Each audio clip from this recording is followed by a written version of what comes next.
So this is just one of them random ones, and I just thought it'd probably make a good tag as well.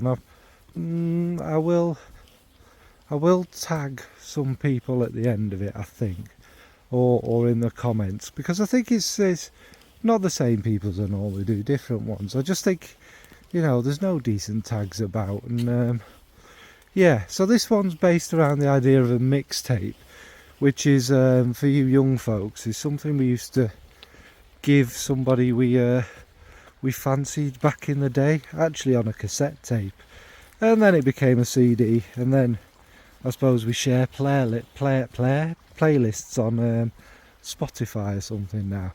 It's basically a bunch of songs that serve two purposes.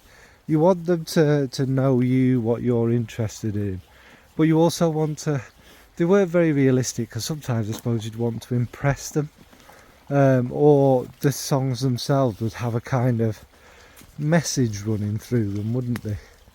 If you get what I mean. I fancy you, basically, if they were all like, you know, 90s love songs, Backstreet Boys and such like that. Well, that wouldn't show you very cool. Anyway, that's kind of the concept behind it. So if you do this video, you could do it in whichever way you want, and I think pretty much my audience will know what a mixtape is.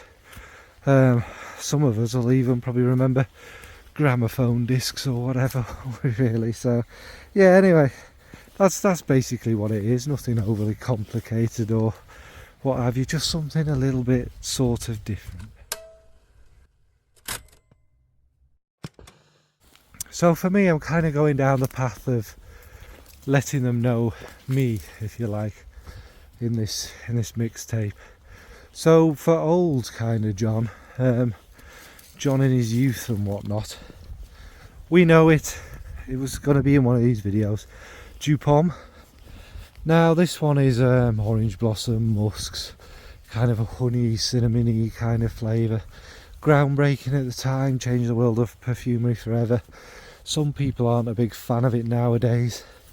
It was a kind of party scent. It was my first ever fragrance as well, and I think it does represent my kind of personality in, let's say, my student days more. Kind of not obnoxious, but I was a little more extroverted. I was very chatty, let's put it that way. More comfortable in my own skin. You get to be an adult, you get to be accepted at university for who you are. More, well, and at college maybe, more so than you did at school, where I had quite a, not the greatest of years of my life. So yeah, obviously I picked, excuse me, Joop Homme, and I just think it gives that kind of more happy-go-lucky days of mine, the ones where I would want to be noticed a bit, and people loved this fragrance. I know people pretend now, I hate Joop Homme. It was massive, it was loved. Practically everyone wore it as well. It was this or Le Mal, and it just has a lot of personality, and it's not afraid of who it is. It's kind of fun and happy, and it enjoys having a good time and all of that kind of thing, and I think it's an exceptional fragrance of its day. So that's Joop Homme for kind of old studenty, happy-ish John.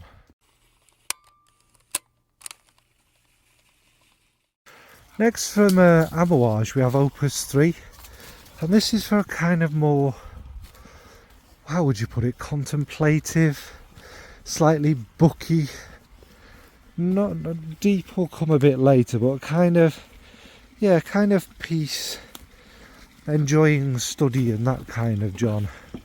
The John who liked, I mean, someone, I think it was Claire Smith, described this as quite a booky one. Yeah, maybe. But again, for me, being in the library, studying and stuff, was always a laugh. Do it with my course mates and stuff, and we'd have good discussions, yes, in the library. And at my degree particularly, it was quite chilled. It had quite deep elements about it. Obviously it was sociology, philosophy, politics kind of based, so there's a literature base. There's a lot of discussion, a lot of ideas and stuff. And this would be one to wear with it. It's got that kind of sweetness of the violet, and the kind of powderiness of the violet, and the beautiful musks. I mean, I was quite addicted to learning that kind of smell of old books and stuff, which comes from the iris probably, is quite intoxicating, isn't it? It was something I always looked forward to, and something I certainly do miss a lot in my old age is learning. Well, learning usefully. Things we tend to learn now are pointless things to make our businesses more money, isn't it, ultimately? It's not for the betterment of us anymore. So, yeah, anyway, you could even mix it with a kind of nostalgia towards that kind of contemplative, slightly more fiery John, I suppose. So that's Opus 3 from Amouage. Then another violet scent, actually. This is more building on that old John, is Party John. Now this was kind of my party scent back in the day, and it doesn't have violet flower lifted, it's violet leaf. There's violet flower in this. It's kind of pencily, again musky. There's kind of a white pepperiness in it, which adds to the kind of spice and sparkle. But it was really loud and it smelled really purple. So it's kind of a perfect going out one back then. And this was the one I'd wear when we'd finished a hard day studying or not. And you got the clubs, and something actually a bit different at the time because everyone was wearing the aforementioned ones. And it just adds a bit of joy and a bit of pleasure. And it did get noticed, and because it was sweet, for back then anyway, people loved it, and it's sweet fragrances and partying do seem to go together really well, don't they? And it was yeah, it takes me back to being young. I mean, I still own a bottle now. It's changed a bit, thankfully it's a bit tamer. But Party John was again, after I've had a drink, that extrovert comes out, and I'm very talkative. I was always on the dance floor, I was always having a laugh, always talking to random people, making new friends and stuff. Very much a good part of John. So yeah, that's Burberry's Touch.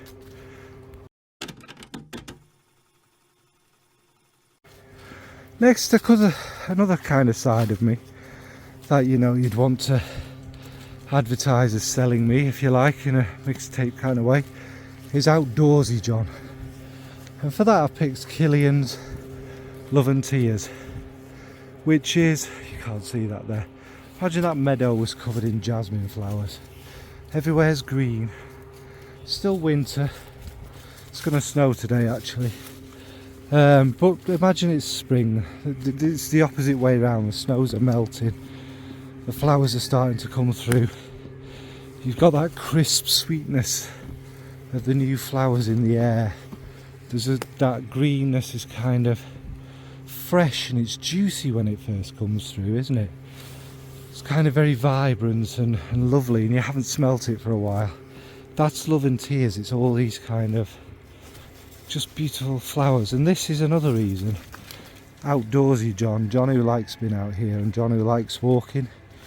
Sounds weird talking about yourself in third person, doesn't it? But anyway, it's a massive part of me because I just love being round. I mean, you could probably hear that awful machinery in the background. That doesn't advertise it well, but do you know what I mean? I love being around the sounds of nature. You can hear the geese in the background. Ugh. And the sound of that filthy polluted water down there. And the little birds chirping away. The dog splashing about. That kind of thing. It's so calming and relaxing.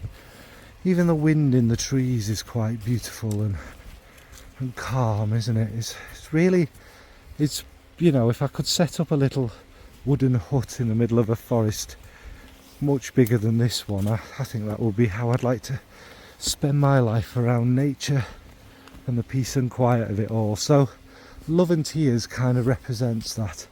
And of course I'm a big flower lover, so I'd be picking flowers all day long, wouldn't I? My house would probably be made of flowers. But anyway, Love and Tears from Kilian. Now there is a side of me that is quite flamboyant and quite daft, and after I've had a drink I love everyone. But I'm also quite, I don't know, sarcastic and cheeky. I suppose many people see that side of me. But I was always a bit of a kind of a joker, a kind of, if you like, bitchy person. I like a gossip, and I can be quite brutal and stuff. So one of the things I've always thought of, I don't do it by the way, but if I did I wouldn't be ashamed of it, is kind of drag John. John who would do, you know, a drag performance and things like that. I think I did drama and stuff at school, loved dressing up and things like that, and just that kind of sometimes being somebody else, somebody who's more interesting, more confident, more outgoing, more just free to say whatever the heck they want and that. So for kind of drag artist John, now thinking of so many different names. Obviously I'm from the north, so what could we call ourselves? Forest Stick? No, let's just leave it. I'll think of a name and I'll put it in at someone. Or in fact, put in the comments what would be my drag name. Anyway, so if I was doing these kind of drag performances and stuff, I'd need quite a, for me and my style of what I imagine it would be, it would need to be quite flamboyant, obviously very purple, you know, even leaning a bit risque, and I think Chanel's Misia fits that perfectly, and we know Misia. It's violet, iris, rose, powdery, floral, beautiful, kind of very there, little hints of leather. There's even, you can kind of look at it in a kind of naughty boudoir kind of way as well. I just think that would suit that side of me in this mixtape. Anyway, so yeah, for Drag John, Misia from Chanel.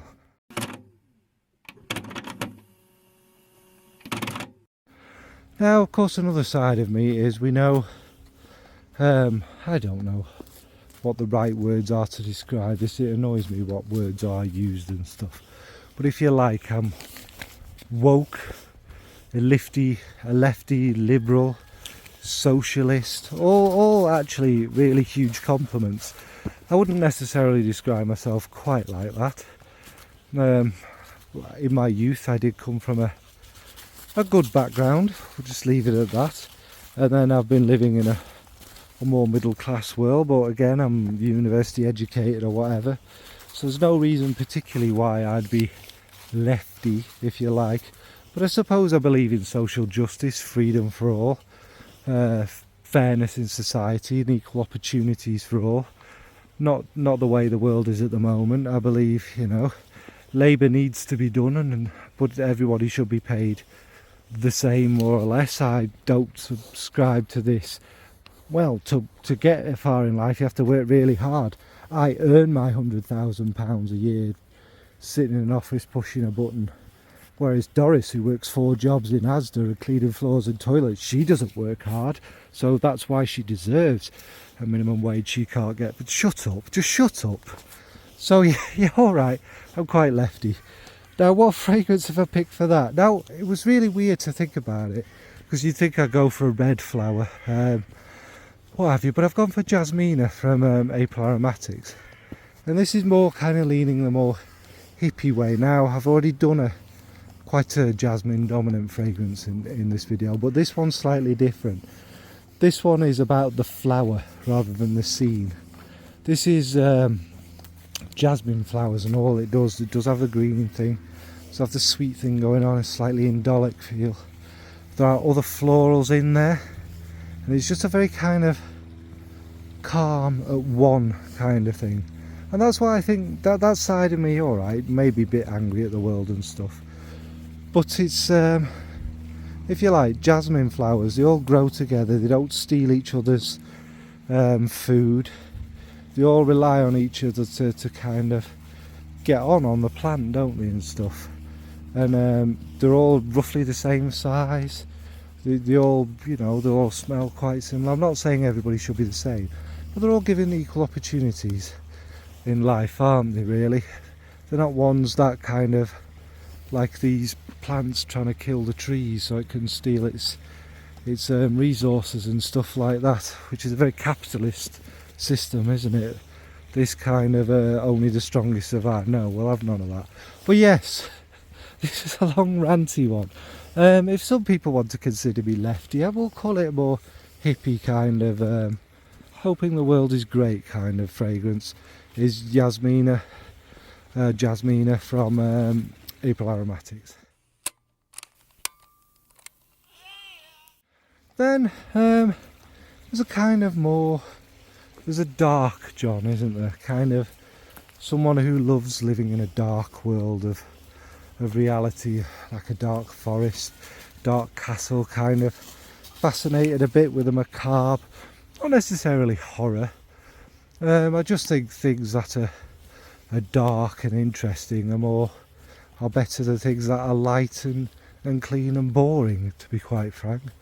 And so I have a slight kind of gothy, moody side of me, and for that I've picked a QH for Redolescent. So it might be a fragrance I've spoken about a fair bit. It's rose, other kind of sweet florals, a little bit of fruitiness, and like a big dose of cumin and musks and leather in there. And it's meant to, obviously it's meant to represent the Queen of Hearts in a kind of more dark way, and a just kind of seductive way. And I think that's a big part of me. I like to wear black, and you know, I find all this kind of dark stuff and the kind of Halloweeny stuff, if you like, oh god, quite interesting and attractive and appealing, and I'd like, you know, my sort of person would be quite like that, you know, really into discovering about things that we don't really talk about. I'm not talking about really dodgy things, but I mean, you know, life is interesting. It's not just all lollipops and glow sticks, is it really? So for the kind of gothy side of me is QH from Redolescent. Then something I'd obviously want to portray to somebody who might be interested in me is I am a northerner, and I am very bloody proud of being a northerner.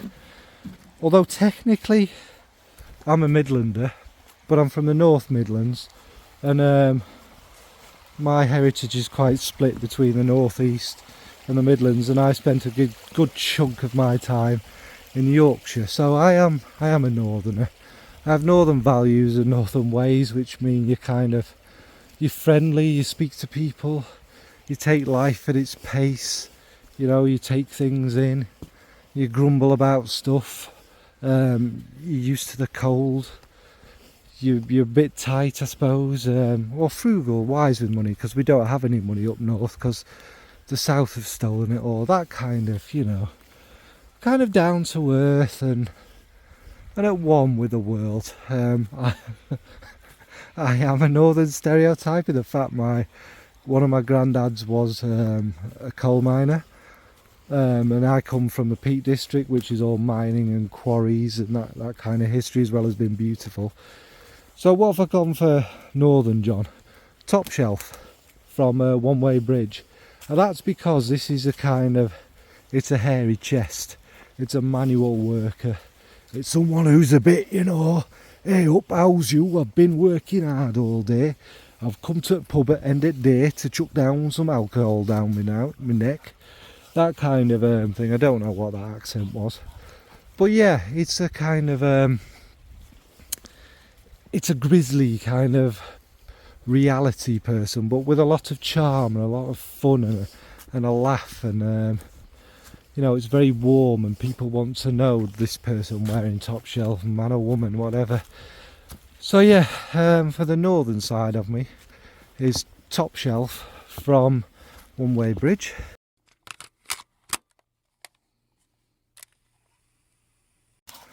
Now there's the mysterious side of me. Don't like to give a lot away really, and I suppose that appeals to some people, so there's that side of me. And this is kind of well, how would you describe this kind of mysterious side of me? You'll see bits of me here and there, and I'll give away little bits and like a vampire, if you like, leave stuff to the imagination because it always makes you more interesting than you actually are.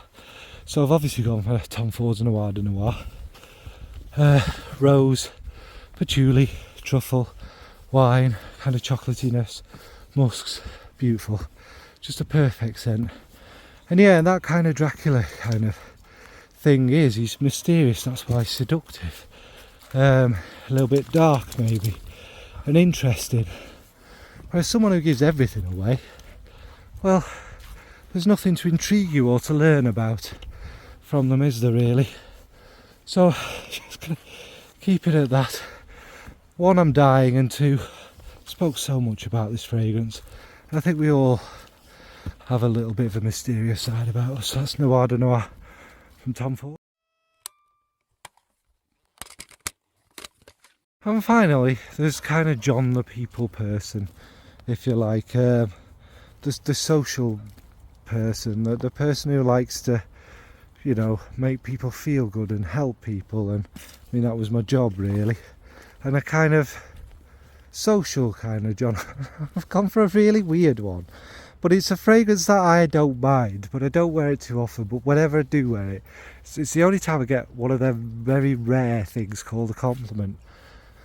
And it's Kilian's Kissing. That's all we're going to call it. We're not going to call it a stupid name. So I suppose I must have a kind of bit of people pleasing in me with fragrance as well.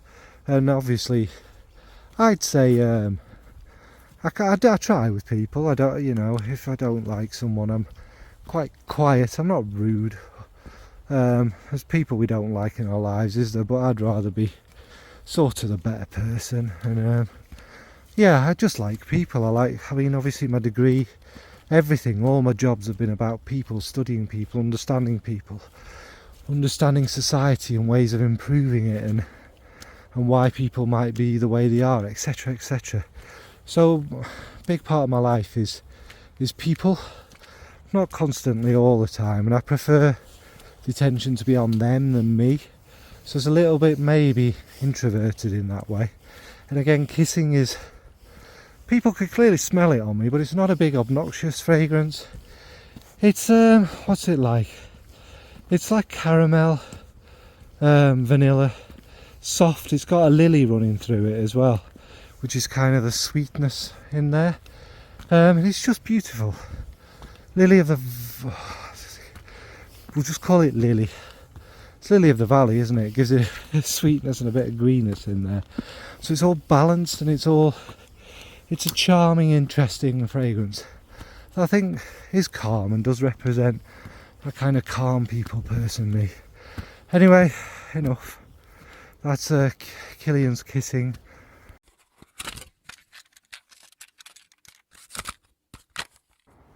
So yeah, that video lacked a direction or point or purpose.